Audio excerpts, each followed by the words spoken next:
أنا اسمي المقدم كريم الشاذلي، شغال في مباحث القاهرة بقالي 14 سنة. شفت في حياتي جرايم كتير، قتل وخطف وسرقة، لكن في حاجات بتفضل محفورة في العقل كأنها بتتكرر قدامك كل يوم.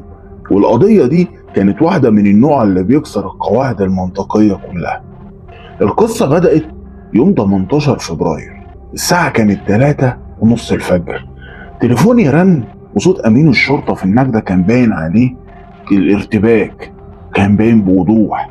ولقيته بيقول لي: يا باشا، في بلاغ غريب في منطقة حارة البركة في حي رد الفرج، ريحة وحشة طالعة من شقة، والجيران بيقولوا إن في أصوات بتتسمع بقالها يومين، وأكتر من جار قال إن في حاجات غريبة بتحصل في البيت ده.